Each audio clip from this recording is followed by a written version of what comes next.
worldwide. This is the Jamie Havican Show with your host, Jamie Havican.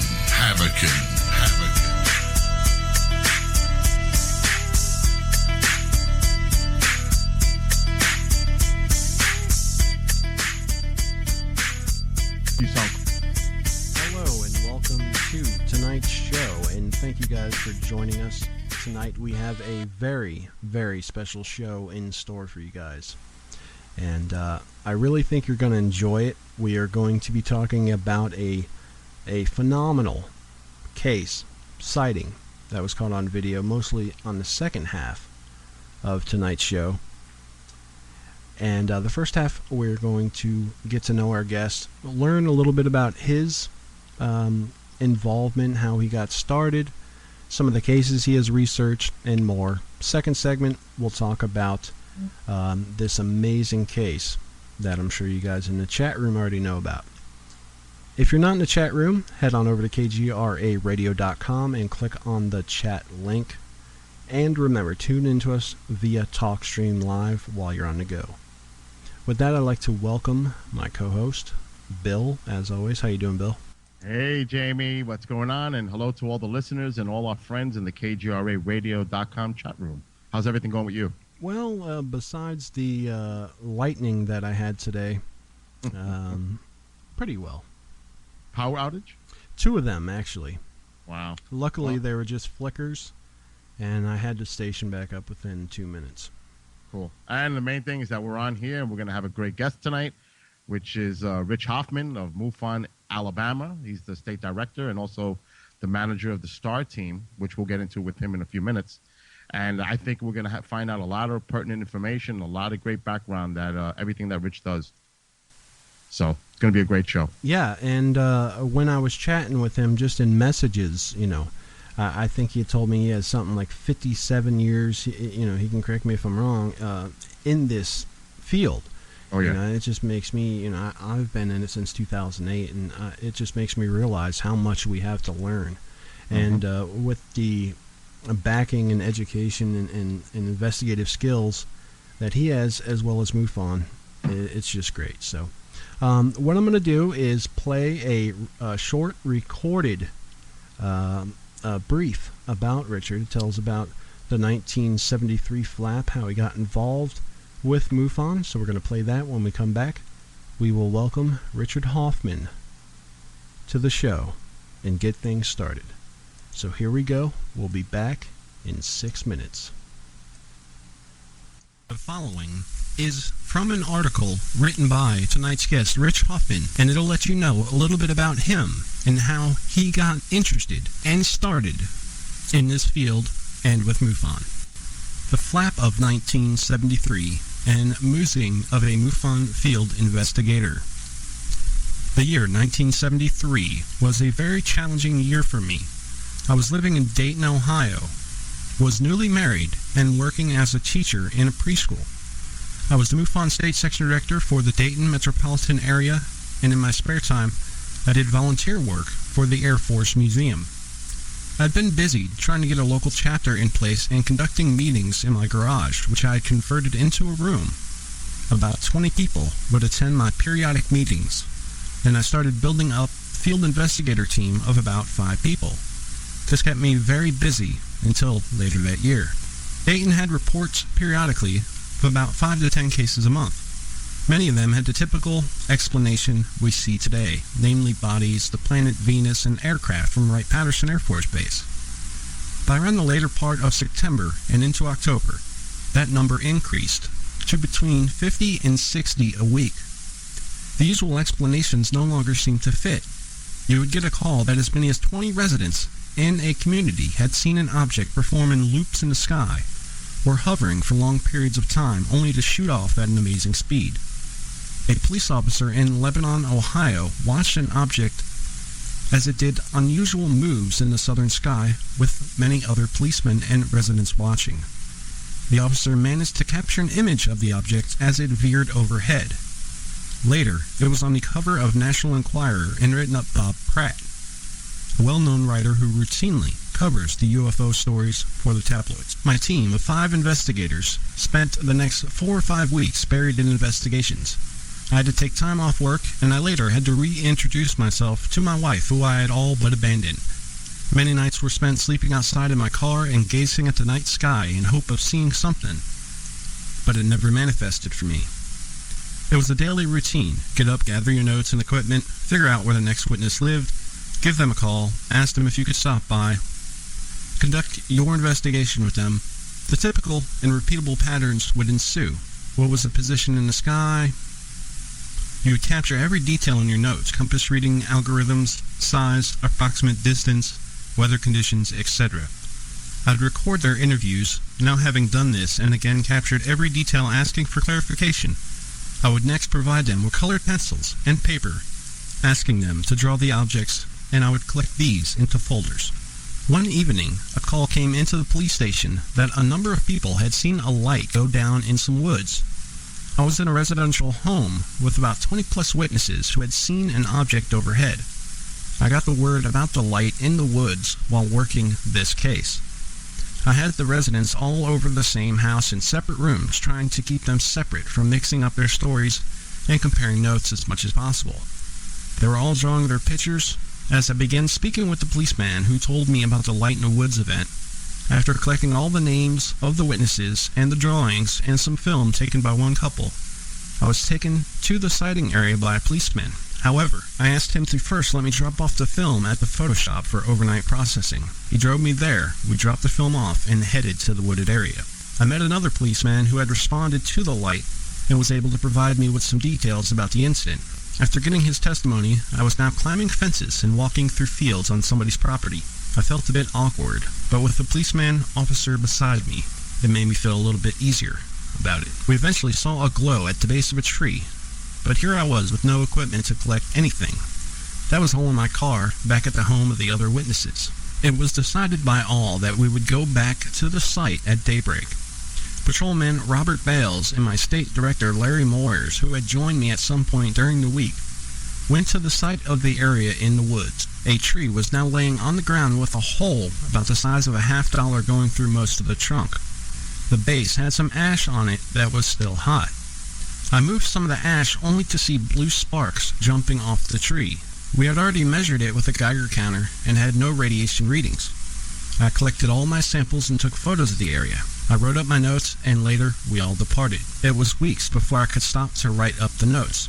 Leonard Stringfield and I were good friends. We had spent much time together, often on TV shows and radio programs, in meetings, lengthy telephone conversations, and in short, we always compared notes. Len asked me that I provide him with copies of my notes and photos, which he later covered in his book, Situation Red, The UFO Siege. It highlights the challenges of the 1973 flap and the cases I mentioned in this article, along with the photos. As I stated, the year 1973 was very challenging. I survived it, but the cases and the events that took place were on a scale that I have never since seen. My hope is that every dedicated field investigator can experience this in their lives. You'll learn a lot from meeting with witnesses. Many cases that you might write off as being conventional objects suddenly become an unknown only when you see witnesses face to face, listen to their stories, and analyze the information firsthand. I encourage you to meet with them when you can, by whatever means. Speak with them immediately after the event. Happy investigations. Rich Hoffman, MUFON Deputy Director of Investigations, STAR Team Manager, Alabama State Director, and Science Review Board Top 10 Committee Member. With that, let me welcome our guest for the night. All right, with that, our guest for the night is Rich Hoffman of MUFON, and as you just heard me say, he has some extraordinary accolades as STAR Team Manager, Alabama State Director, MUFON Deputy Director of Investigations, and the Science Review Board Top 10 Committee Member. Welcome to the show. Hi. I thought you were going to have the fifth dimension on. Hey, Rich. Anyway, it's good to be here. Nice to be on with you. It's a pleasure, and we're really excited about tonight's show. Bill and I went into it, thinking we were going to talk about multiple cases, which we are. But then we found out that you were one of the main investigators in this huge case in Puerto Rico, which we're going to cover mostly the second segment of the show.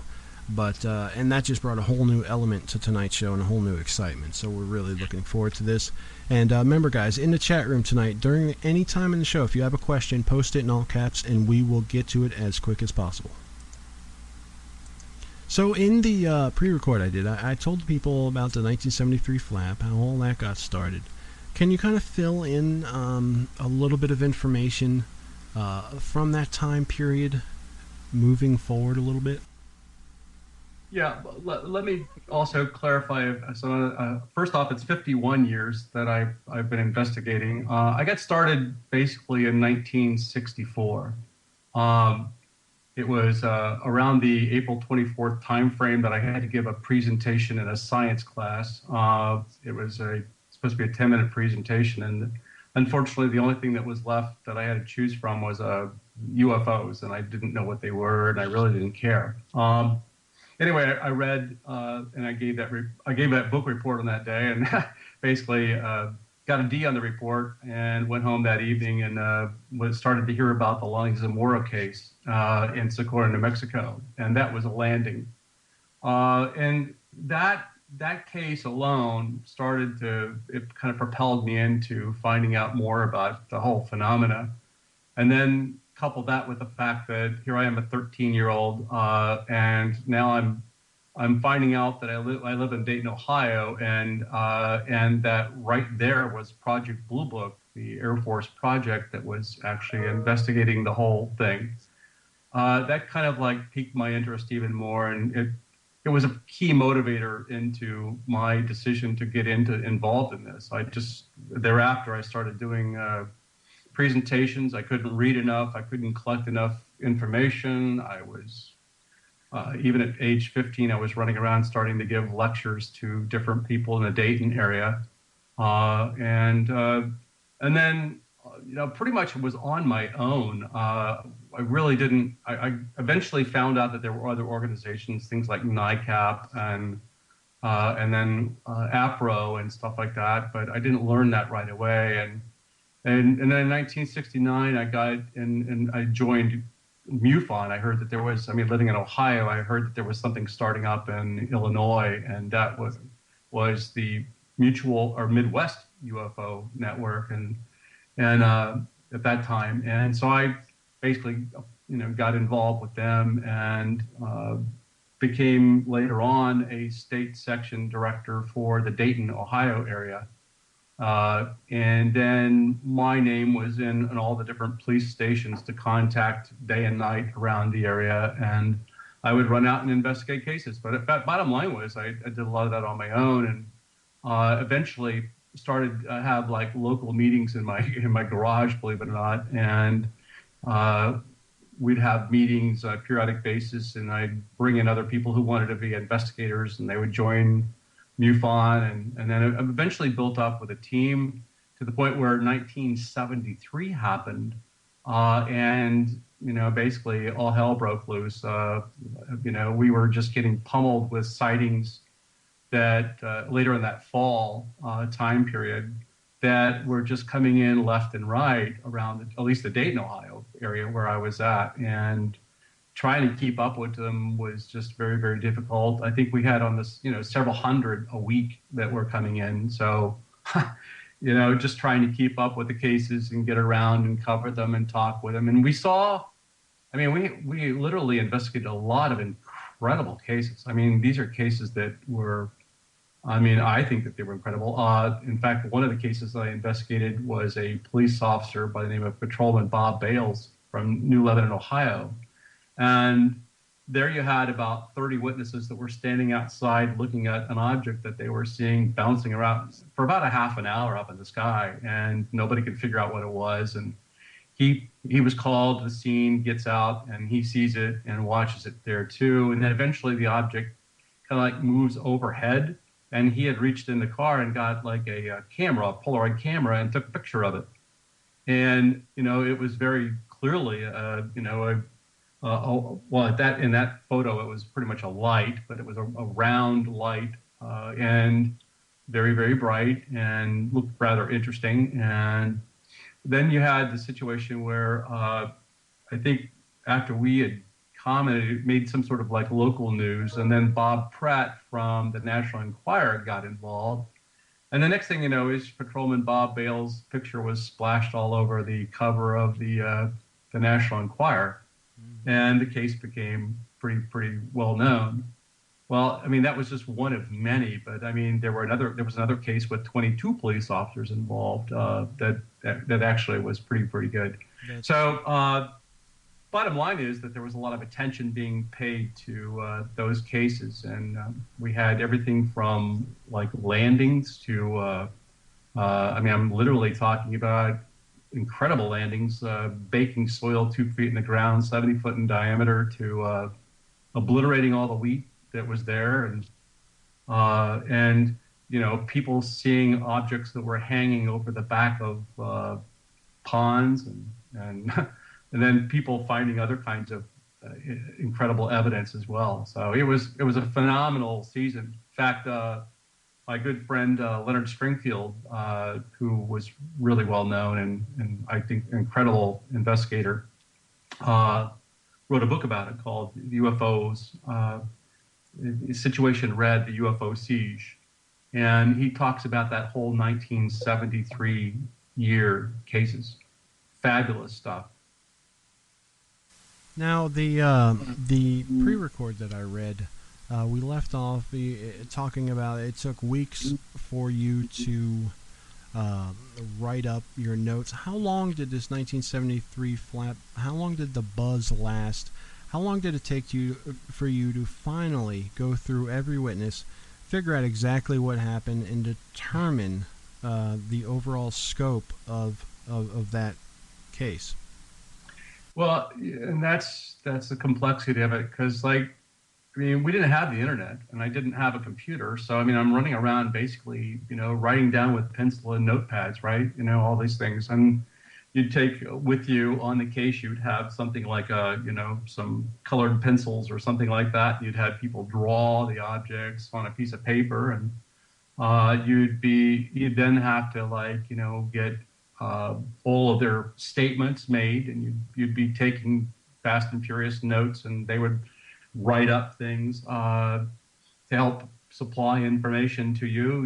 You'd be recording the weather. You'd have to go to the library and find out, you know, everything from sky charts to a variety of other things about what might have been in the area at the time. And just to let you know, I mean, in the 73 time period, I had already made, you know, I'd made some good relationships with the people at Wright-Patterson Air Force Base, and was able to even call RAPCON, which is the radar approach control for the airport. And they got to know me a little bit, and of course they would be able to tell me, hey, we're picking up something down there, and they would give me some indications that they were seeing some traffic or something like that as well. You know, and I would ask, well, do you know what the traffic is? And no, we don't, or something of that nature. And then you'd periodically, you know, they're not going to tell you if it's a classified mission. I mean, certainly they weren't that, because I was certainly not able to take that information. But you know, generally they were pretty cooperative with me, because again, over the period of time, I was always on the TV and the radio stations around the Dayton area, and there was always articles being written in the newspapers about me, and so consequently, I became, you know, the UFO guy in Dayton, Ohio, and so ultimately, I was able to salvage some of those relationships. I also would be out in Blue Book cases while they were still. This is prior to the time that they were closed. And I would, you know, I'd be out in an investigation, and, you know, an Air Force guy would come in, and he was the Blue Book guy having to do his investigation. So we'd sometime, you know, just team up, and if that was a case that they had received. And so I actually got to work with a good number of the people at Wright Pat, which was kind of interesting, and got to know some of the people involved in the project. So, Rich, you go ahead. I was going to ask you, because you're speaking about what you were working along with some of these people, but Was there any conflict of interest with your background as an Army Information Technology defense contractor and the work you were doing as a MUFON field investigator? Well, let me clarify. Okay, this was not in the '73 time period that I was doing that. Yes. Yeah, I got involved with Army Materiel Command and a defense contractor, like I think it was sometime around 1995. Oh, this is more recent, yeah. And so in 1995, I started doing that, which was really interesting to me because here I am, I was working. I mean, I lived right near where the Air Force Materiel Command was, and of course that's the one that was in charge of Project Blue Book and Foreign Technology Division and ATIC and all those other places. But I mean, they're responsible for developing the future weapon systems and the logistics for the Air Force. Well, here I am now. I'm working at the command for the Army that does the same thing. So it does the research and development. But anyway, I've been a defense contractor for right now about 21 years or something like that, or 20 years, and it's been a great experience. And I don't flaunt the fact that I don't hide that I'm into UFOs. I don't necessarily. I have a couple of pictures, and everybody around the cubes and stuff like that who are also contractors and even some government people know that I'm into UFOs, and so I don't hide it. I've never been told that stop or cease it, and I've got a clearance and the whole 9 yards. So I don't. It's never really been an issue. But the other thing is that I'm also not. I'm going to honor my security clearance, and certainly I wouldn't talk about things that I can't talk about. So, but bottom line is it's been good working for them. I mean, I don't get anything directly related to UFOs out of them, but I didn't think so. Now, did you work directly, or did you have any interaction with Dr. Alan Hynek and Project Blue Book, other than these, these situations where you would meet someone? Yeah, I mean, certainly, you get to know Dr. Hynek because he was always in town. I mean, he would be lecturing to the local Dayton Engineers Club. I would go over and listen to his presentation or something of that nature because he was out trying to promote, scientific investigations into UFOs, and so the Engineers Club or some other kind of clubs he'd be in, and I'd go in and we'd chat and got to know the same thing. I got to meet Stanton Friedman, and we talked, and a number of other people, just because that's where Project Blue Book was. In fact, that's why in 1978 we sponsored the MUFON Symposium. And that's when we brought in people like Donald Kehoe. We had Leonard Stringfield present. We had Dr. J. Allen Hynek present. We had Ted Blocher presented about the cases that he had done on 1947. And it was a big to-do. We rented out the entire Dayton Convention Center, and I think we had, everybody tells me with the whole Dayton Convention Center that we had over 3,000 people that attended. Now, there's a question coming in from the chat room. A Lib wants to know if I would ask you if you are aware of some things that Stringfield may have told you that are important that he may not have published in his books that you can talk about. Well, we had a lot of, private discussions, I guess, about cases. For example, I had an encounter with a gentleman who was the chief of AeroMed research at Wright-Patterson Air Force Base. And that was a private conversation that was held between him and me, and we chatted, and the guy starts to proceed to tell me, some incredible things, like, for example, that his team had done some research and found out that if we were to continue in space, that we would eventually look just like these little beings that are running around. That was interesting because of the the effects on the blood or something like that. That's what he was talking about. And he had written, and his team had projected that with 2 generations, we would look like those little guys. And then he also allegedly claimed that he had been on some, some crashes and found something that didn't have a backbone. And so, I mean, he made that kind of a statement. Then what I did was I would get a hold of, I got a hold of Len, because Len was doing all the crash retrieval cases. And I thought, well, Len ought to check him out. I mean, first off, is this guy legit or what? And so we'd have conversations like that. We talked about a lot of different cases. I never really, he was getting so inundated with all these people wanting to come forward to tell his stories that he was he kept meticulous notes on everything.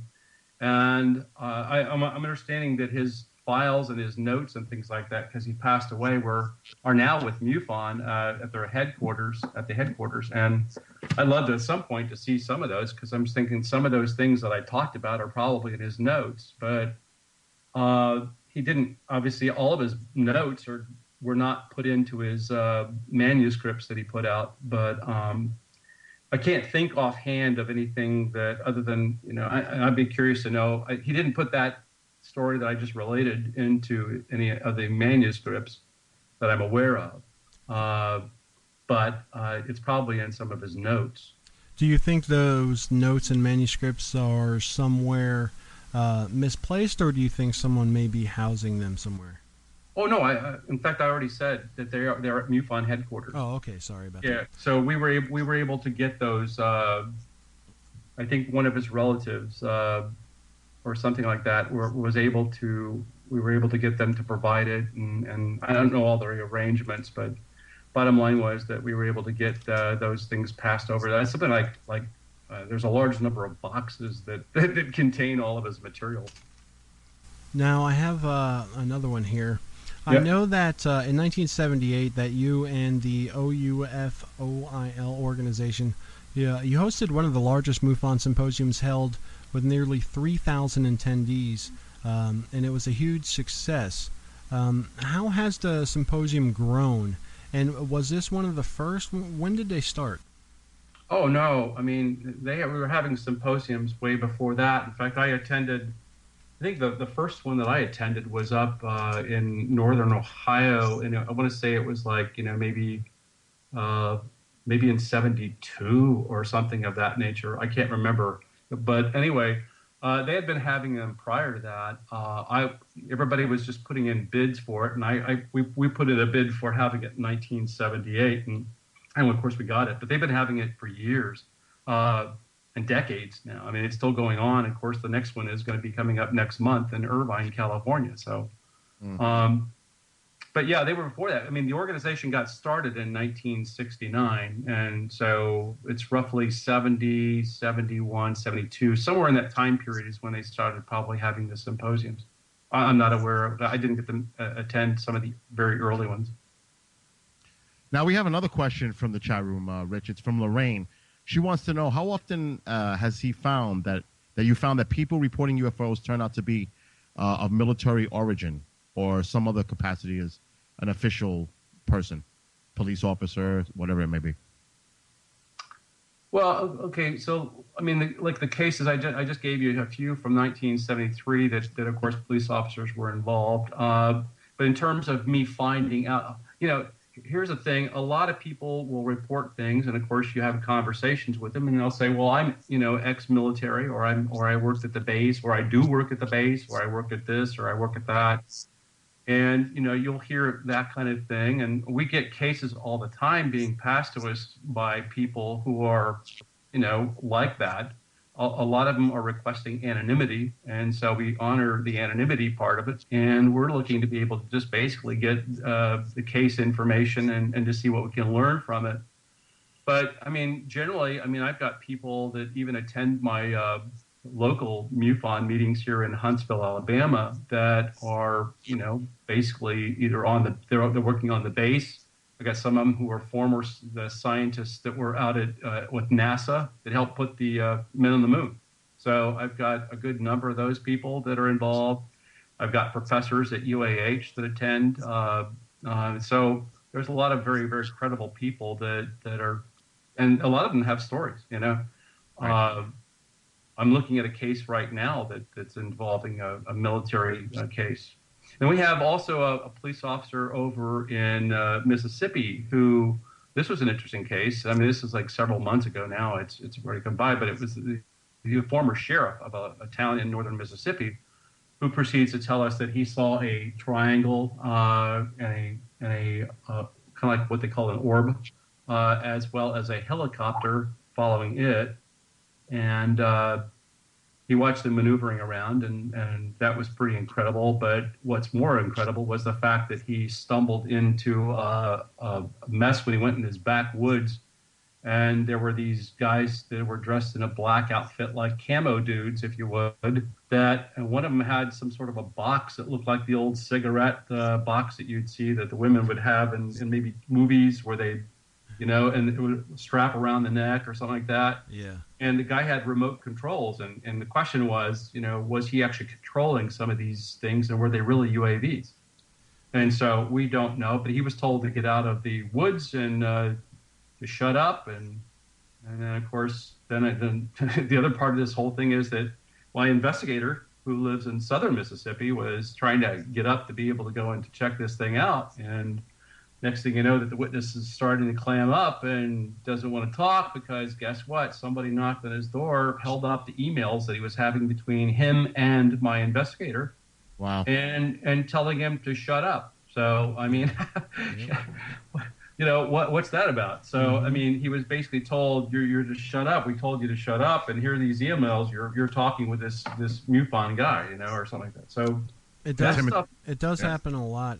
We have break in about a minute and a half, but I want to try to fit this question in. Does MUFON have the names and addresses and information for the contactees in Stringfield's files? I had heard that those files did not contain that pertinent information. This comes from X-Lady in our chat room. The so boxes. You understand what she's asking? I'm a little bit unclear. She wants to know if the names and addresses are with all the files, and she has heard that they do not contain the pertinent information, just relaying the stories, basically. Well, I without me having looked at the boxes, I don't know what's in that box. I can't say for sure. Len was pretty good about in his notes about keeping track of things and writing down who he got. A lot of his testimonies were also from people who were saying that they wanted to remain anonymous. That's what the challenge you get with dealing with either current military or ex-military or whatever is that they don't want to be lose. They don't want their careers ruined, and I can't blame them. Like I said, the police officer, even in 1973, after he got posted all over the cover of National Enquirer, his life was pretty miserable. And so anyway, bottom line was that I don't know what's in the boxes because I haven't seen them, and I don't know if this person is claiming that they've actually seen them themselves. They're obviously hearing it from somebody that's secondhand. And I don't know. I can't confirm or deny. I don't know. Okay. And a quick follow-up to that. Lib wants to know, was Stringfield ever in attendance at a UFO crash site? Yeah, we got to hurry. Yeah, I personally don't know that he's ever been at a crash site. Okay. All right, with that, guys, we're going to take our short break and come back. And in the second half of the show, we are going to focus on the Bill. Tell them what it is. Aguadilla.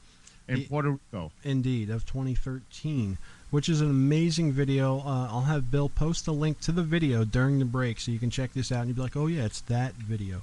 That's amazing. And there's so much information. You can go to the website during the break. It's explorescu.org. The whole site's dedicated to that case. We will be right back right here on the Jamie Havican Show on KGRA Radio. More with Rich Hoffman after this.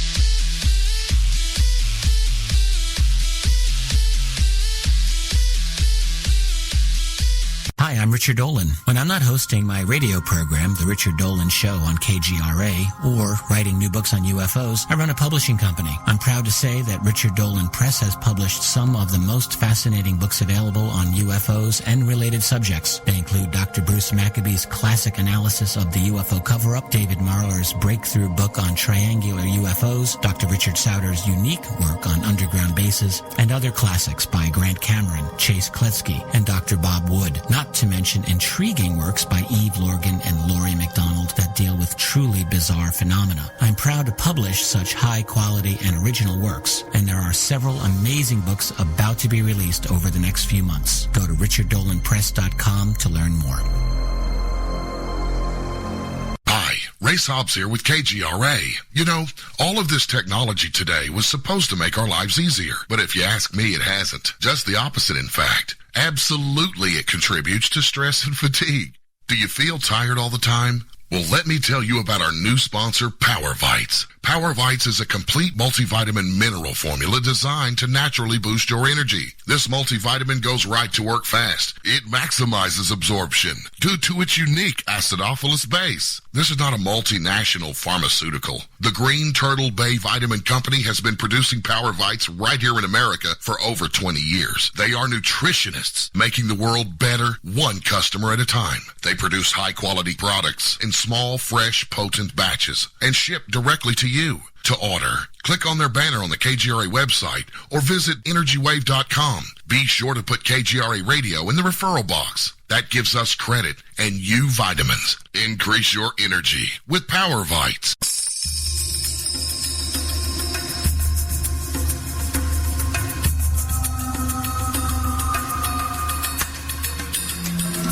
And now, let's get back to the show. You're listening to The Jamie Havican Show, right here on KGRARadio.com. All right, welcome back to the show tonight. Bill and I are talking to Rich Hoffman of MUFON. And we are now going to dive into this extraordinary case, the Agua Dia 2013 encounter that was filmed. We'll find out who filmed it. In amazing quality. And it really is astonishing footage. So with that, I've provided you guys links so you can see and follow along with us. Remember, if you're out on the go, you can listen to us through TalkStream Live. Just go there and click on the Jamie Havican Show logo, and you're good. So with that, we'll turn it over to Rich. Tell us a little bit about the Agua Dia case, how it got started, who was filming it. Let's get it rolling. Okay, well, let me first say, I'm taking off my MUFON hat, okay, because this is not a MUFON case, all right? So I just wanted to make that very clear to everybody, because there seems to be a lot of, questions about that. So this is not a MUFON case. I'm taking off the MUFON hat. This is a case that came to me through a good friend of mine, Morgan Bell, actually. Morgan is the state director of MUFON, but like I said, we got this witness that basically came forward with this incredible story and video, passed it to one of the other investigators that's in the state, and then we started to take a look at it, having conversations. It was not reported to MUFON, but I mean, bottom line is we started looking at it and we found out that it was a pretty incredible footage. It looked pretty incredible. And then we said, well, okay. And then the witness was very clear up front with us that he didn't want this to go to any big named organizations. In fact, we all had to sign non-disclosure agreements that basically said that we would not reveal his name or anything about him or that type of thing. And so we had that agreement over about 2 years. I mean, we got started with it. The case was, just to back up a little bit, happened in April, actually 25th of 2013. A lot of people get confused. They look up in the video clip in the top left-hand corner, and they see that it says April 26th and it says something about 1 a.m. in the morning or something of that nature. But military and aircraft in general always use what they call Zulu time. And Zulu time is Greenwich Mean Time, basically. And so you have to look at the fact that Puerto Rico was on Atlantic time, and you have to back that up. Right. So that takes you 4 hours forward from that time, and it puts you at the 9 o'clock or right around 9:20 p.m. time on April 25th. So anyway, so that's when the event's taking place. But bottom line was that give you a little summary of the case. What had happened was that there was apparently an object that had been bouncing around out in the water for a period that was being picked up on radar. And the control tower people had been watching this thing bounce around and didn't really know what it was. And they probably wanted to have that. And at the same time, right about that time, doing a routine mission that they do on a very periodic basis happened to be the Customs and Border Protection CBP plane that takes off on its routine mission. And they get up and they eventually see something that looks like a light out in the distance, and they contact the air traffic control and have a conversation, and apparently they indicate that they were picking up something as well. And so the next thing you know is that they're going up to check it out, and they kind of like go up on a northwest track and then move around and come back down toward the northwest corner of Puerto Rico. And they took off out of the Rafael Hernandez Airport in Aguadilla in Puerto Rico.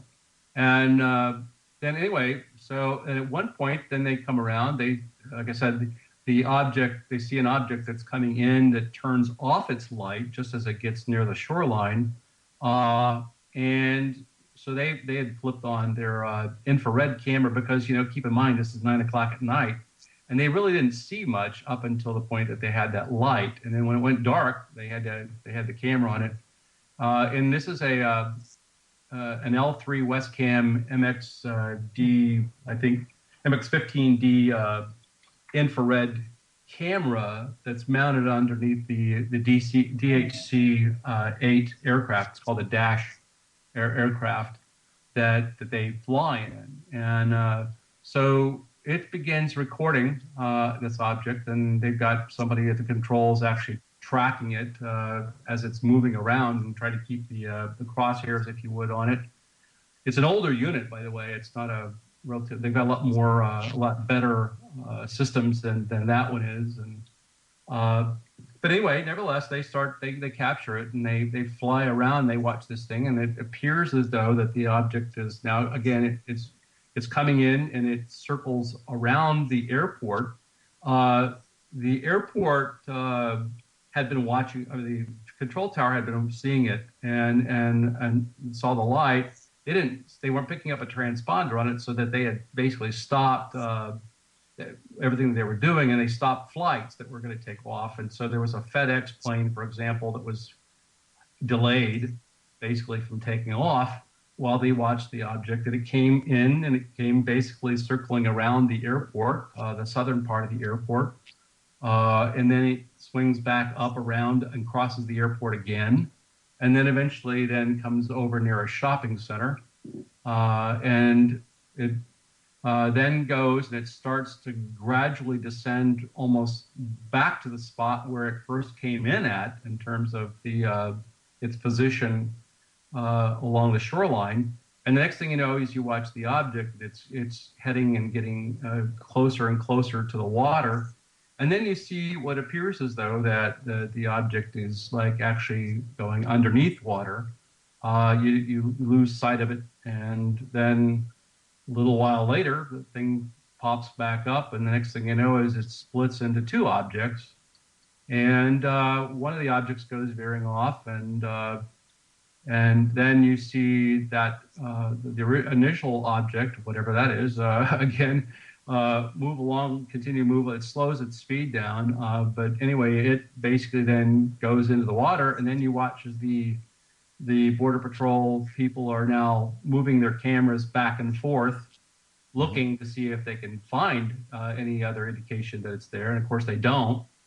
And, for them, it was a situation where, they had a mission that they were supposed to be doing that evening, which if you look at what Homeland Security is about, it's not about the defense of the country. It's about the fact that they're actually like looking for bad people who are, immigration, border people are coming in, or, they might be handling drug-related smuggling cases or something of that nature. And so they pretty much continued their mission, and then knew that they had lost sight of the object that went into the water, didn't even know what it was at that point. They couldn't even figure it out. Yeah. And I think by the time that they then got down, they realized eventually that they had seen something pretty incredible. And then from there, it somehow as far as what we've learned is that the video gets passed around in the office, if you would, and then eventually it leaks out of that office and then over into some other areas. And then we find out later on that there's a Proof-On, which is the Puerto Rico UFO Network, had and also another gentleman by the name of Jorge Martin had been started to do their investigations of it, and he even posted their clips of this thing on. So it's been actually on the internet for quite some time. And a lot of people thought that initially that it was a helicopter. You see a lot of speculation it was a helicopter, or it was, it was some other organization, or maybe it was a Black Hawk helicopter. And of course, you could see that they weren't clear. But and then lo and behold, we got a hold of that, at a much later time, and then kind of like got started with it. Actually, I wasn't even on it initially. We had a number of other people that on our team that were, and I came in. I was told about it, kind of like in the at last year's MUFON symposium, and basically then I got involved. I signed the NDA, got on the team, and basically started helping them out with the case and doing what I could to help put the report together. And so we all had different roles. There's about 6 of us on that, but we have a lot of good scientists that you can look at their credentials. They're pretty impressive. But they did a lot of the detailed math and looked at the physics of this whole thing. And if you've seen our report, which is about 162 pages, and if you looked at just the appendixes alone, you can see we went into great detail, modeling how it looked in terms of when it's in the water. We looked at the temperatures of it. We got in touch with a lot of different companies and vendors. We talked to IR types of experts, infrared, and just tried to begin putting this thing together, all these different pieces. And so it's turned out to be an incredible case. It's one of the best cases that I've seen in my 51 years. I've never seen this much research done on a particular case that I can think of. But there may be, but I just haven't seen it. And but we're actually attempting to number one, honor what the witness wanted to do, which was to get it out, and at the same time, to have this thing looked at and treated very seriously. We want to be able to put this in front of scientists, and we'd like to be able to have scientists help to do like a peer review and read the report, tell us where maybe our math is wrong, or maybe our assumptions are wrong, or what we've done. But bottom line, help us to look at the case, because as much as you want to say that I'd like to be able to say, here's a conclusion and this is where it's from, you can't, because guess what? You're still left with a little bit of explanations and questions that you still have to go look at. So a good example might be that this might be a completely classified mission, or something of that nature, and that not that I think that that's a likable scenario, but it could be a classified system that somebody's doing, and until you check it out, you don't know. But we've tried to look at, what object can do all of the things that this thing does. And we looked at a variety of things like birds. We looked at, whether it could be a drone. We looked at whether it could be a balloon. We looked at whether it could be a host of other things. And none of the things seem to fit, because you have to throw into this mix the fact that there was, number one, if you said it was a bird, for example, what bird can fly at this speed? What was the speed, Rich? Do you know?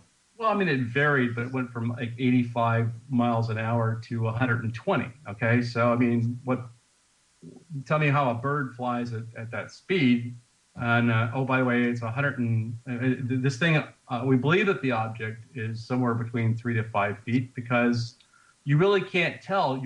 People don't know it, but they look at this as being like a daylight sighting in its visible range, and you can't treat it that way. It's actually, you're looking at the heat that's coming from the object, and the heat, is covering up maybe the object, and there might be, and so it's the fact that you're looking at the temperature of heat from those different shades of gray, from white to black, if you would. And by the way, black is hot, and white is cool.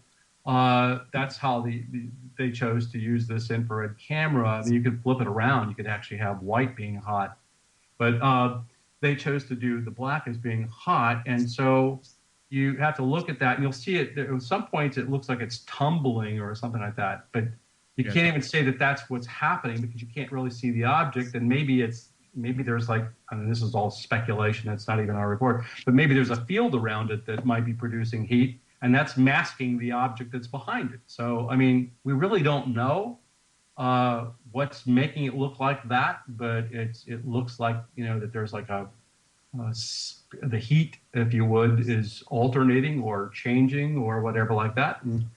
And that kind of, that's been in a number of books that I've read over the years, that same kind of sighting that's out there in terms of people speculating about these things having fields around them. Cases that I've investigated had fields around them, and some of the times when people have tried to shoot photos of them and they're always blurry or something like that, was because potentially that they had a field around them.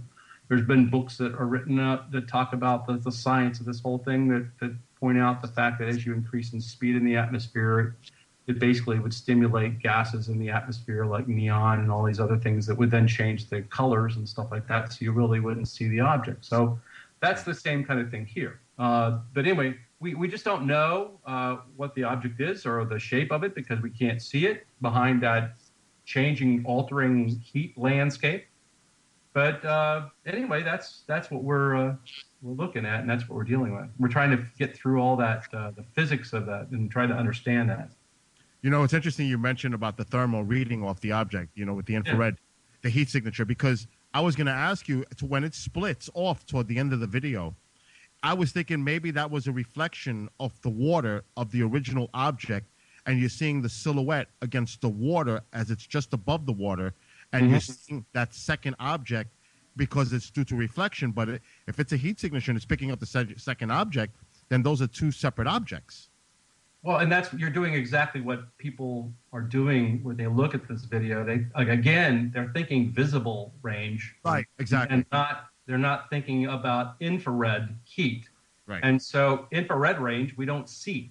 And so everything you see on that is all temperatures that are basically and it makes you look at, and you say that that's a building. Well, it's a building because you're seeing the temperature deviations. So bottom line is that that's kind of like what you're dealing with, is you're looking at the heat. And when it splits into two, that's heat coming from the second object.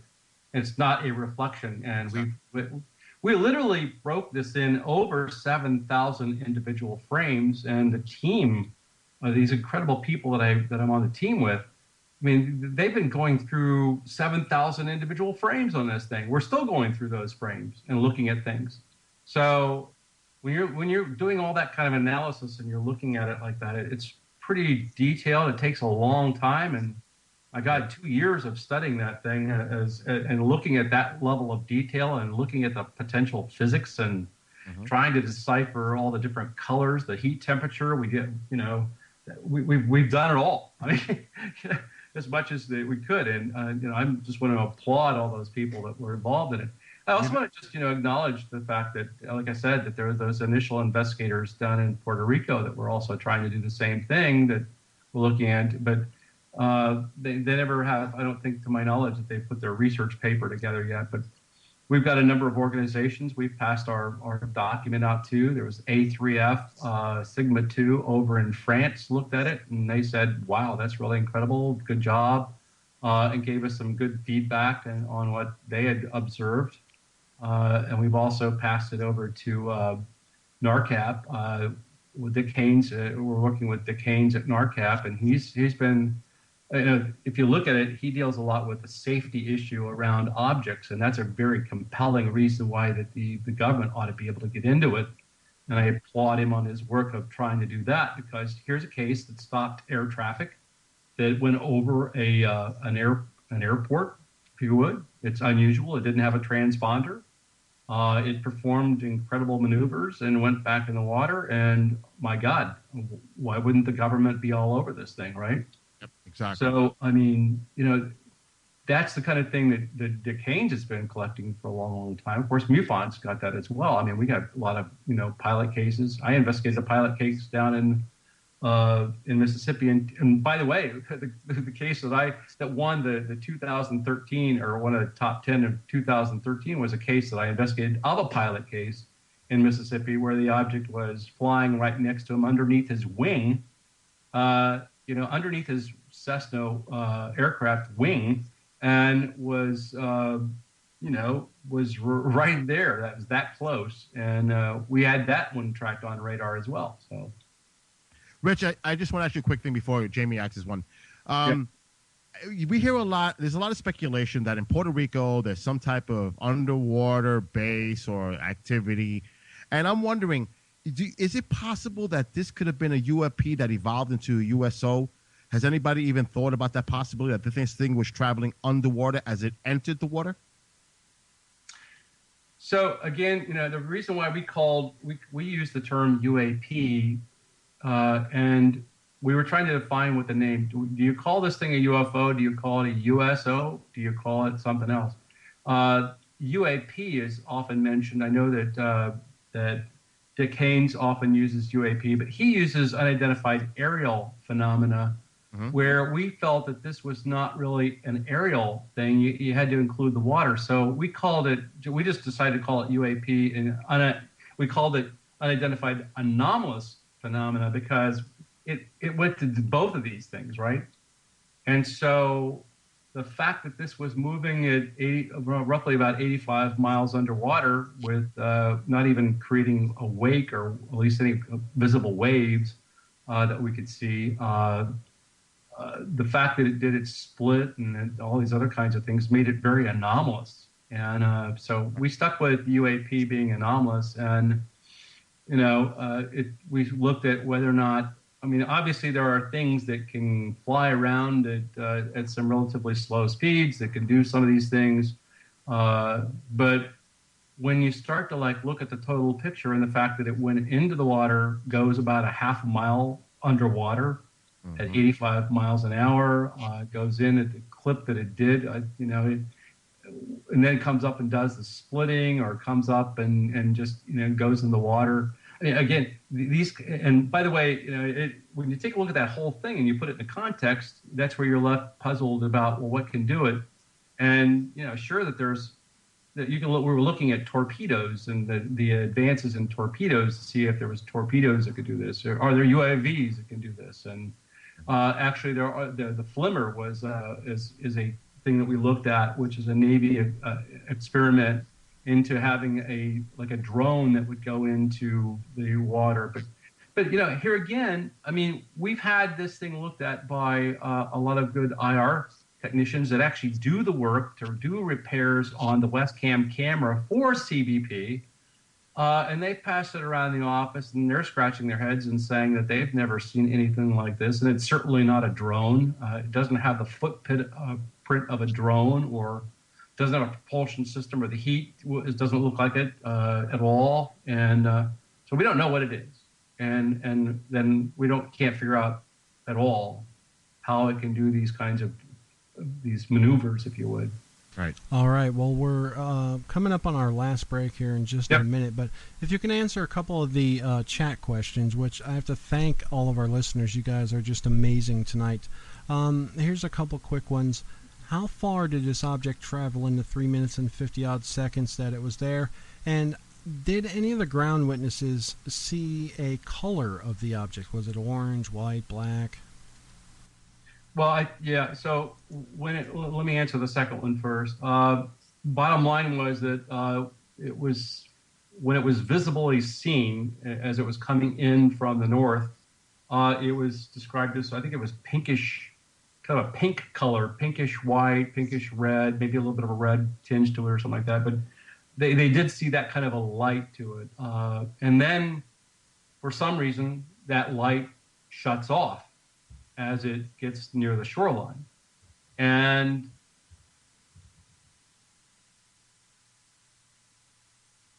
and then the other part of that is that a lot of people ask us about the radar, aspect. The radar was tracking an object that was further out north earlier than this. We don't know if that radar is picking up the same exact object that's coming in, because as it came into the shoreline, its altitude changed, and you get down to a situation where the radar wouldn't detect it when it's below a certain altitude. Mm-hmm. The fact that it was skimming along the water and skimming, that you're not going to get that. But and then the other part about, in terms of the area that it covered, I don't think I've actually seen or recall a calculation that we did to say, well, it went this distance. And if we did, I'm sorry, I can't recall it in our report. But anyway, we probably did that, and it's probably in the report. But yeah, I'm looking at a Google Earth map overlay of the radar data. You can measure it out with inches or millimeters. I'm sure it can be measured out pretty easily in terms of its distance. But I mean, if you take a look at the shoreline north of get Google Earth and take a look at it, or just go up to our website, which is www.explorescu.org, and you could probably see right there that it's and plot it out and make some sort of a determination of its total distance that it covered. But it was about, well, it was a 3 minute, maybe 54 seconds in terms of the footage that was tracked. But remember, again, before that, it was seen before that. Roughly 90 miles an hour. Do the math, and you got a rough estimate. And I just want to say, when we come back, we're going to talk about Explore SCU, which is the Scientific Coalition for Ufology, Scientific Inquiry of UFOs, USOs, UAPs, and we're going to see how long we can make Rich stay around for this fantastic show. But we'll be right back in just a moment. You're listening to the Jamie Havican Show right here on KGRA Radio, The Planet.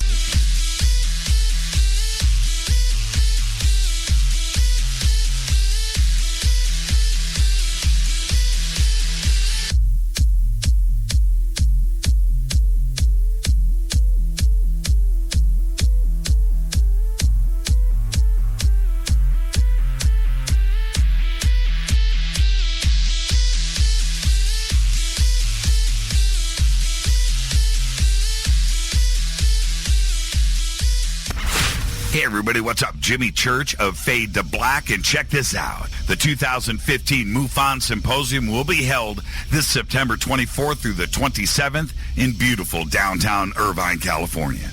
Expanding ufology, opening new doors in academia, industry, and media. Former Defense Minister of Canada Paul Hellyer will be there in person. Former CNN news anchor Cheryl Jones, TV news journalist Jaime Maussan, and MUFON's chief photo analyst Mark D'Antonio.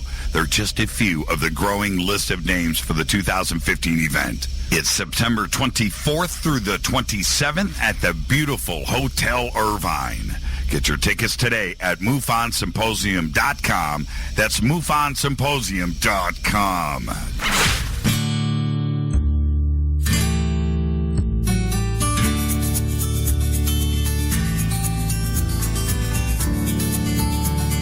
thousands of wounded warriors returning from battle? Wounded Warrior Project has developed the Warriors to Work program, a career counseling service that helps wounded warriors translate their military experience to a civilian job. These extraordinary men and women bring more than just teamwork and inspiration to the workplace.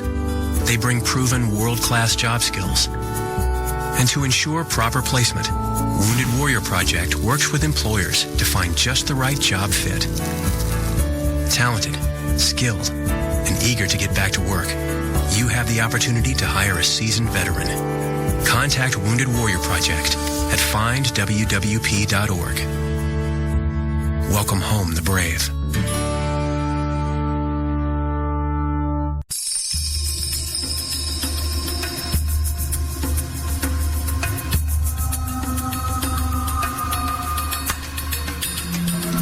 And now, let's get back to the show. You are listening to The Jamie Havican Show right here on KGRAradio.com. All right, welcome back to tonight's show. Our guest of the night is Rich Hoffman, and right now we want to welcome someone who you may know by American Road Warrior, aka Eric. He's coming on to comment a little bit and share a brief story he has of his own that involves UFOs in Puerto Rico. So with that, welcome, Eric. And how you doing, Rich? I'm good, thanks. Eric, how are you tonight? Pretty good. The reason I'm calling in is because now this is something I maybe I should have reported a while back, but the only UFO sighting I ever had, and that was in Rincon, Puerto Rico. It was at a place called the Villa Cofercy Hotel, Restaurant and Bar, and that's in Rincon. And this happened, I know it would be on a Monday because we have a tradition of going to this particular bar every Monday. Mm-hmm. And so it would either be December 17th, December 24th, or December 31st. I'm thinking along the lines of the 24th. And this is something I could double check on if anyone ever really needed to know exactly when it happened. But anyway, the sun usually goes down like straight off the coast there. This is a beachside bar. Mm-hmm. And the sun goes down right in the middle of the ocean out there. And that's always an event. They ring the bell at the bar. You know, everybody's happy about the sunset. And then sometime after that, maybe 15, 20 minutes after that, I looked out. And what I thought I was looking at was the local parasail, you know, like a parachute that pulled by a boat. And there's only one of those in that vicinity right there. That's what I thought I was looking at. Unfortunately, I needed new glasses at the time. So my vision wasn't that great. And I asked a lot of questions after this event of the people I was with to find out exactly what we were looking at. But anyway, I looked out there and I thought I was looking at the parasail. I glanced away, brushed it off as the parasail. But then within a minute or two, the gentleman, my aunt's friend, this gentleman that was sitting next to me, he's looking out there and he just says, "That's a spaceship." And of course that caught my attention. So I'm kind of looking, I'm like, wow. And as I look down the bar, there's a row of seats that's sort of up against the beach. And all the people down the whole row, they're all just staring out there. Everybody's very silent, just looking. It was very odd, an odd moment. And so we begin watching this thing. And what it did was it seemed to morph into a smaller black ball. And it started slowly, and the sun it's getting darker and darker at this point, but it's still light to see. There was no lights on these objects at all, no light on the object. It starts on the horizon, it starts going up slowly and then down, back down close to the water, then it goes up again, and it goes back down to the water, doesn't touch the water. It does that at least 3 or 4 times. Then it goes down into the water and nothing else. You never saw anything going to that area, anything leaving that area, just the vehicle itself, whatever it was out there. So after this took place, we had already decided we were going to eat at the restaurant in that hotel. And being somewhat a ufologist myself, when that happened, at the end of it, I started like a little nervously saying, that was a UFO. And it's just kind of funny how no one else is talking.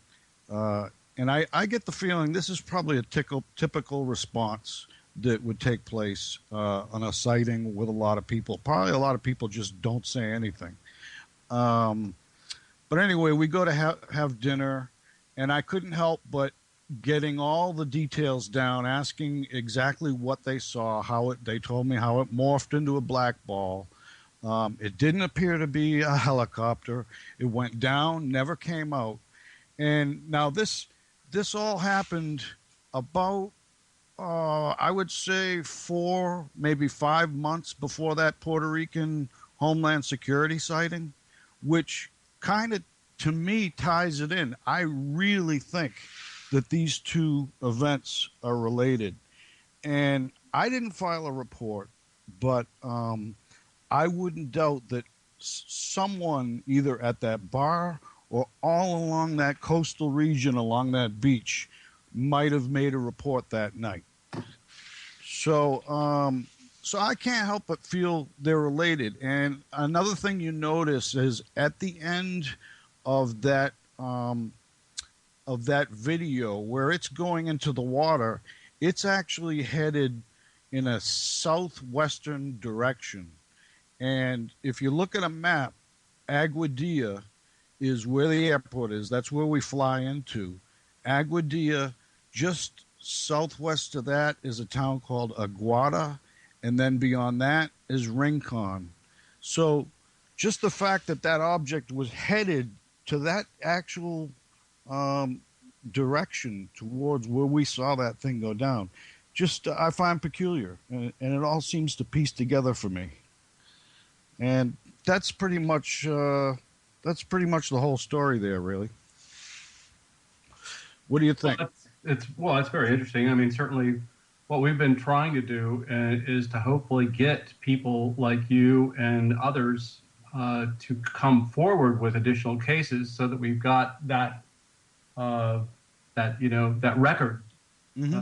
And we, in fact, in the report, we were trying to see if we could find other examples of, objects that were in the area near there that were going up and down or in the water or doing this same kind of thing. And so, I'm not going to say it's the same object, and certainly we need to be able to check that out, and get more information. But bottom line is that there are a lot of unexplained types of things around that area. Puerto Rico seems to be a hotbed of activity of some sort. In fact, I was looking up, History Channel actually did an episode, I think it was the UFO Hunters, or one of the shows that covered USOs in Puerto Rico. And that was dealing with just USO cases. And so, there's obviously something going on that seems to be attracting a lot of attention. There's a lot,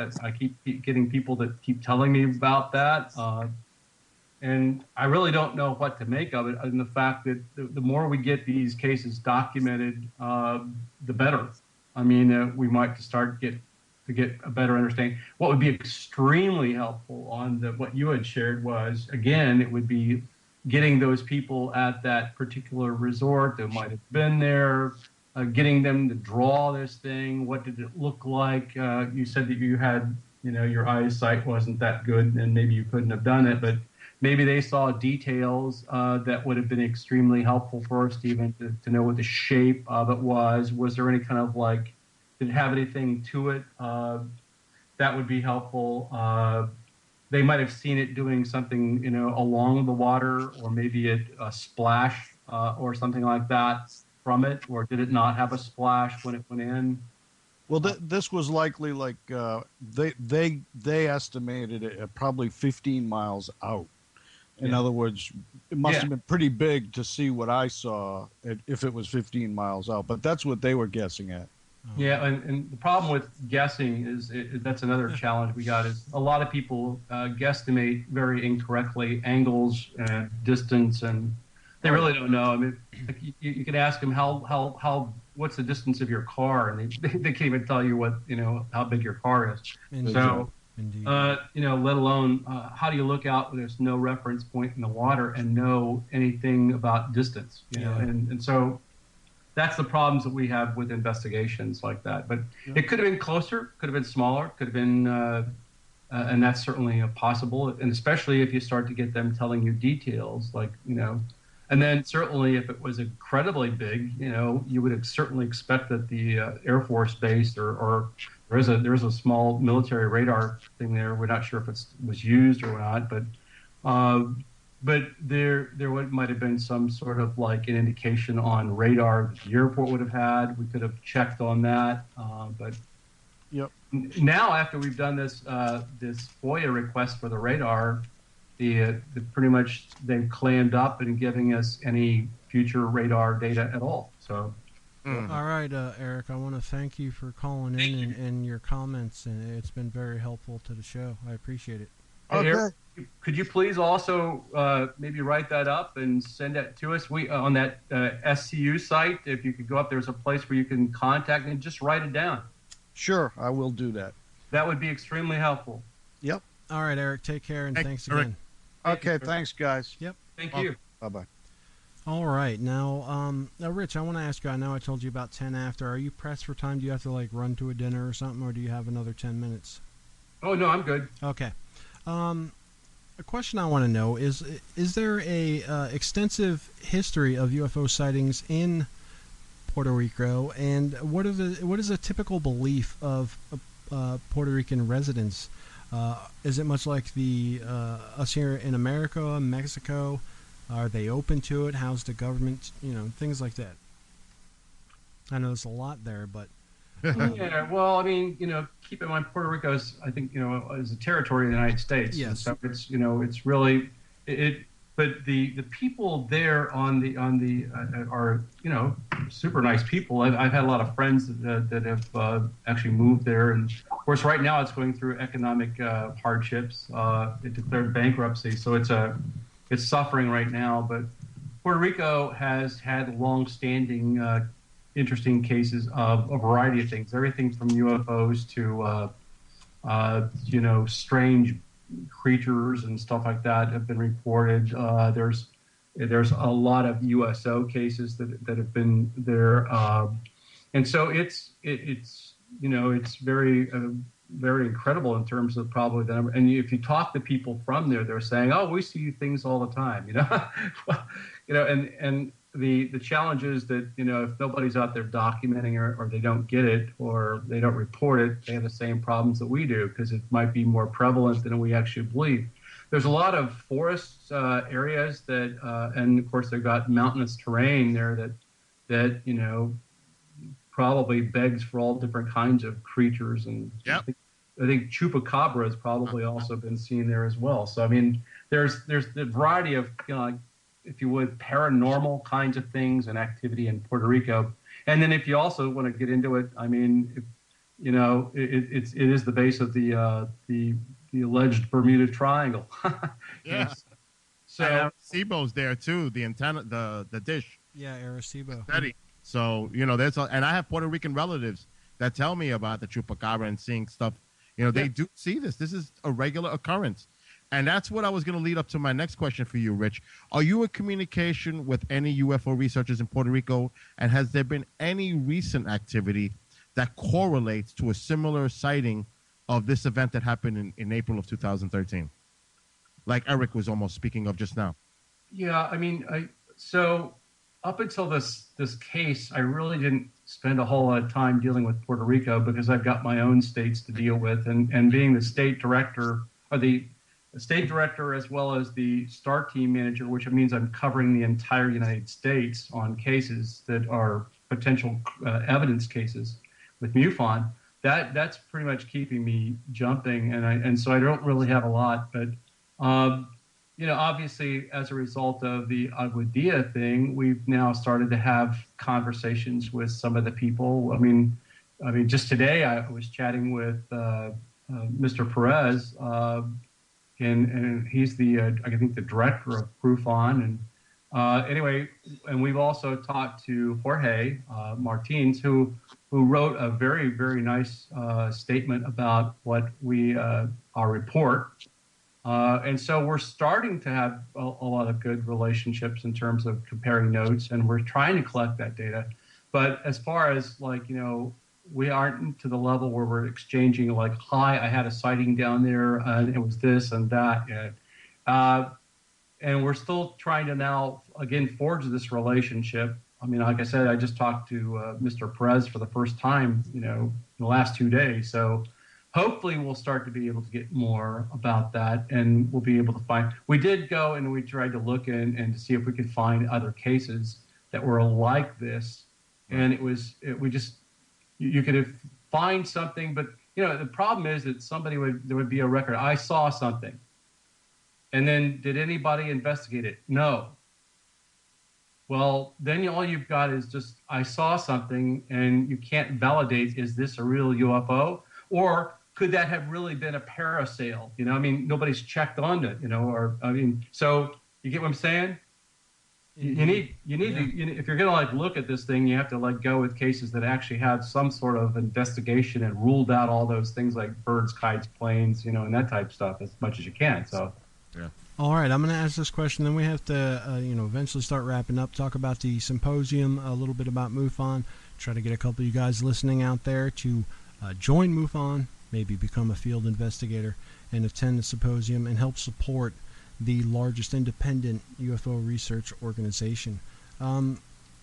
Now, a lot of people are saying, I've heard people say, this is a Mylar balloon. You get a lot of the orange orb things. Do you think that some of these are written off too quickly in today? And yes, do they seem to try to get them out of the way without delving into the actual evidence and talking to witnesses? And yes. Okay. Without a doubt, you've hit the nail on the head. If you put, I see this all the time especially on these social forums like Facebook and things like that. Somebody puts up an article with a photograph. Immediately there's, 50 people telling you it's a bird, it's a plane. No, it's Superman.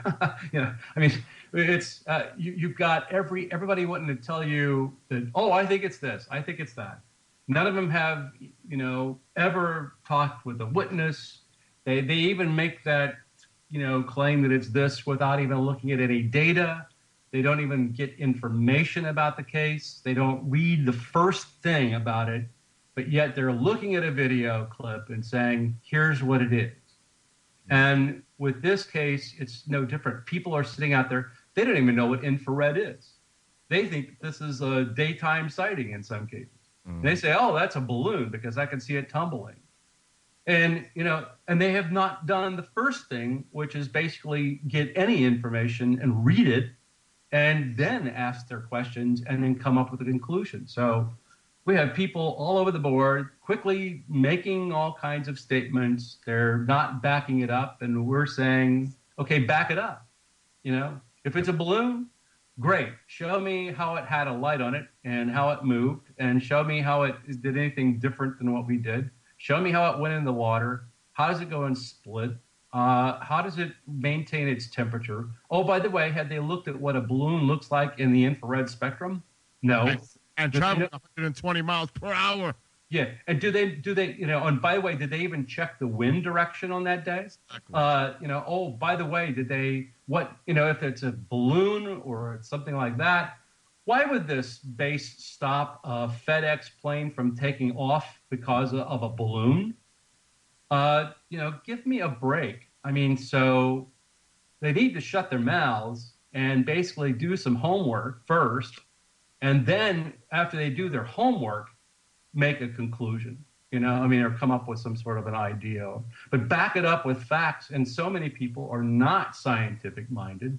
They are all, just armchair speculationists, from what I call them. But they all want to speculate that it's this or that. Then you got the people out there that want to just discredit the whole thing. It's certainly not anything unknown, and that's the problem we have in ufology. Quickly, because we're running out of time, Rich. Any interesting cases you're looking in Alabama or Mississippi right now with MUFON? Oh yeah, well, I've got personally here. I've got like 20 cases that we're working on. Well, we're gonna have to definitely bring you back on sometime in the future, Rich. Oh, that's for sure. Cases there. Plus, I'm tracking all the cases in the United States that are the evidence cases, and so I've got quite a bit of number of cases I'm tracking. So. We have delved into one case tonight, and it can easily go 3 hours. So. Yep. We definitely want you back on the show for sure. Right. You want to tell us a little bit about the symposium this year? Are you attending? How can people get tickets? Things like that. Yeah. So now I've got my MUFON hats back on, and I want to basically point out that the symposium is next month. It's from the 24th to the 27th. On the 24th, we actually have a field investigator training session, which is really, really good. In fact, I'm going to be one of the trainers at that and leading the program. But we're covering everything from basic case handling steps to the CMS. We've got interviewing skills. How do we do reports? We look at investigative tools that we've got and apps. And Mark D'Antonio is going to be talking about photo analysis. So we've got Kathleen Martin talking about abduction cases. So it's going to be a really, really good event. And so we're excited about that. And then we have a whole slate of speakers that are going to be presenting everything from, you have Greg Mahalik, who is actually going to be talking about, he's actually a propulsion engineer scientist. You got Mark D'Antonio is going to be talking about things. So you have a lot of very good presenters that are going to be presenting on a lot of different topics. And so we're encouraged by that. We're going to have, this thing is called Expanding Ufology because, and opening new doors in academia, industry, and media, because we're trying to be able to branch out and get other perspectives on things. And Jan did a good job of bringing that together. But anyway, the bottom line is it's next month. I'm looking forward to that. And then MUFON's doing a whole lot of other things. We're looking at every year we investigate we research on a monthly basis all the cases that are potentially the top 10 cases. We've already come up with now the conclusion, which we had the Science Review Board look at, and we'll be announcing that in terms of the top 10 cases of the year and what those were about. And we're doing a whole lot of other things. Erica, of course, is doing a thing on orbs, the orange orbs around. She's doing a project on that. We have so many projects, it's incredible. But sightings are like I said, coming in hot and heavy.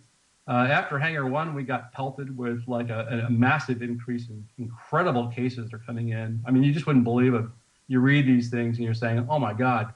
And all these ex-military types are coming up and wanting to chat and to tell you about the fact that they had this object or that object that they saw. And there's some incredible cases there that we're looking at. So, I mean, my mind is blown just by the whole thing. Our cases went from like 600 a month or 700 a month to up over 1,000 now. Yeah. That's a lot. Yeah. Well, Rich, I know you're a busy guy, so hopefully in the future we can get you back on for a little while because, like Jamie mentioned, we only spoke really about one case, and there's so much that we can speak about. I wanted to hit about cattle mutilations and all kinds of other stuff. So, yeah, maybe in the future you can come back and maybe give us an update about what's going on with the Aguadilla case too. Hey, you just let me know when you want me back. I'll be back. Bill, is there anything else you would like to let the listeners know about that is informative that they should check out, research, anything you have going on before we let you go?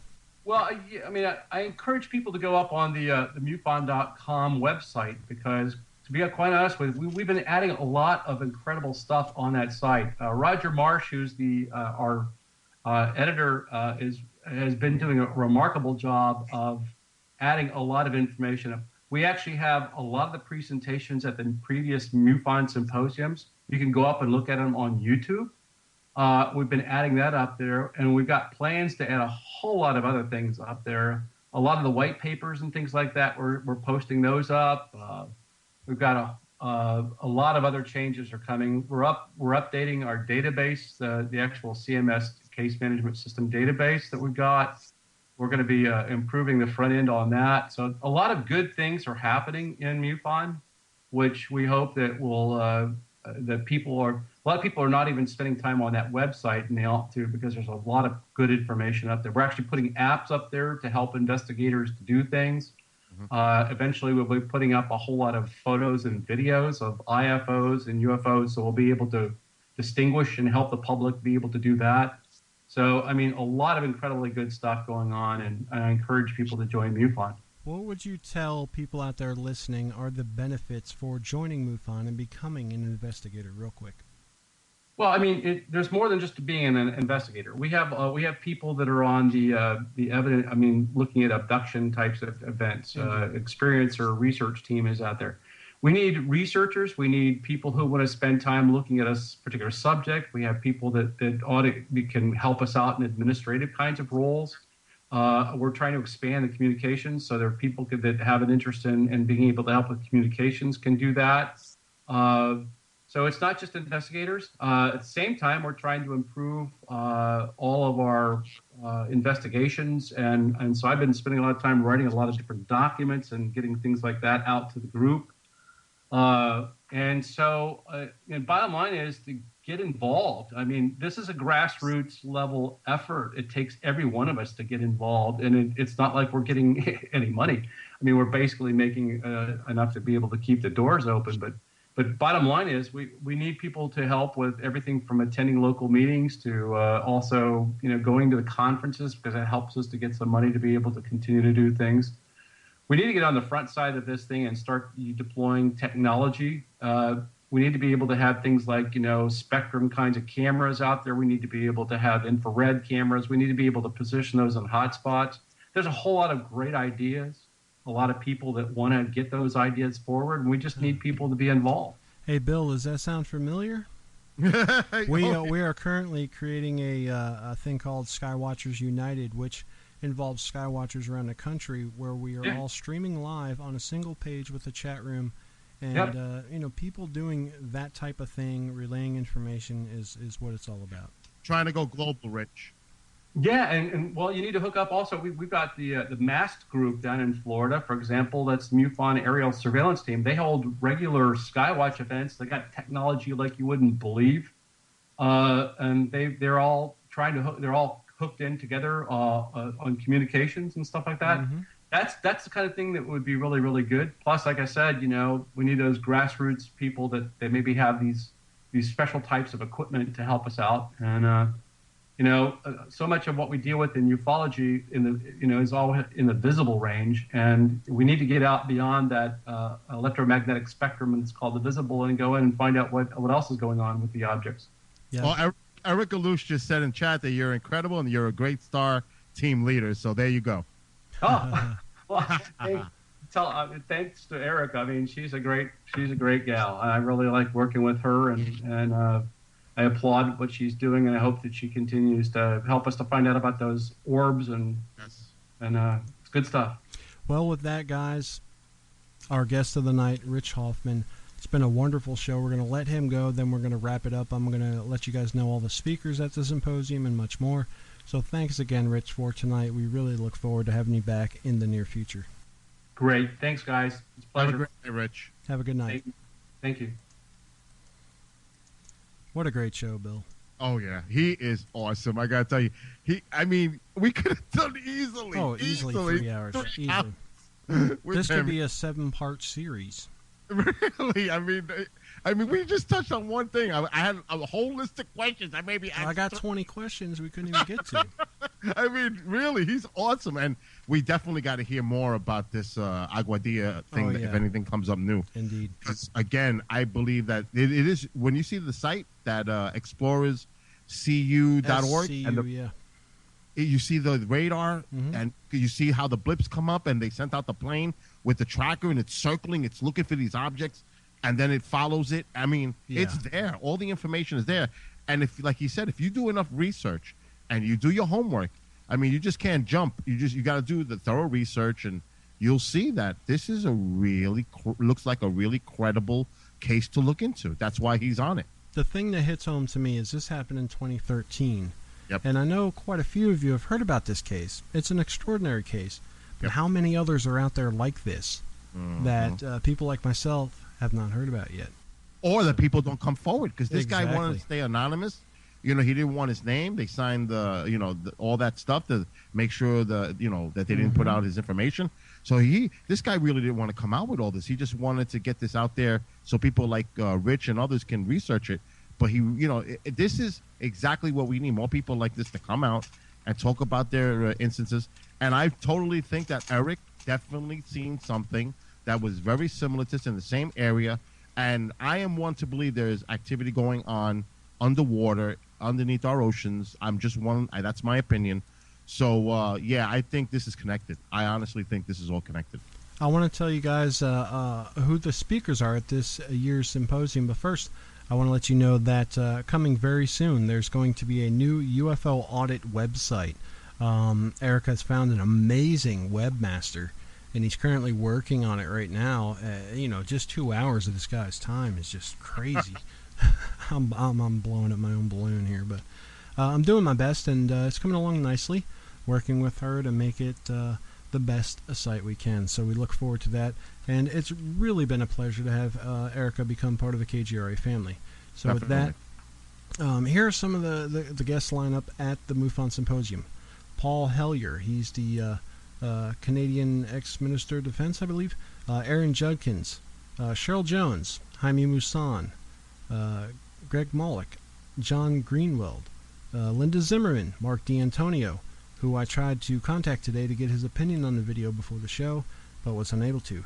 Nancy Day Tertreau, Preston Dennett, Robert Schroeder, Stanton Friedman, and I'm sure they are going to add more to the list as we get there. Get close, and it is coming up very soon. Let's see the schedule here. It's being held Tuesday, September 24th, and all this information can be found on MUFONsymposium.com. They're going to be doing a field investigator training, as well as playing Travis, the film. And I'm trying to remember whose show. Fade to Black, Jimmy Church had Jennifer Stein on. And funny thing, Bill, you kind of ran into somebody on the way back from Orlando, didn't you? What's that? I didn't catch that. What was that? You ran into somebody on the flight back from Orlando, didn't you? Oh, yeah. You ran into her on the flight, huh? Yeah, she was friends with someone, Jennifer Stein, and who did the producing for Travis. So maybe. Yeah, I think this film is finally going to put to rest all of Travis's frustrations over the years of how things were done. And it's really good. I've seen it. It's really good. It's a really good documentary. Really. So next week, this is great for me.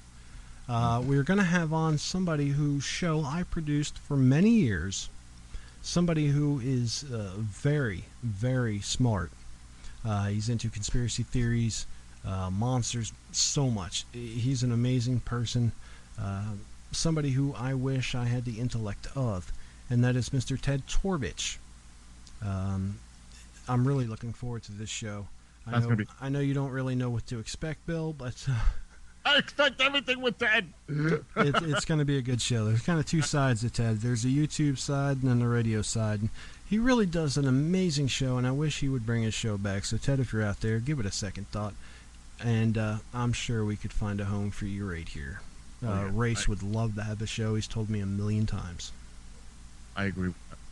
Well, remember, tomorrow night starts at 6 p.m. Eastern Time with the Gralien Report, followed by the Richard Dolan Show, and Jimmy Church, Fade to Black. Also, we have new shows, Phenomenon, which has been killing it. I don't know if I should say this, but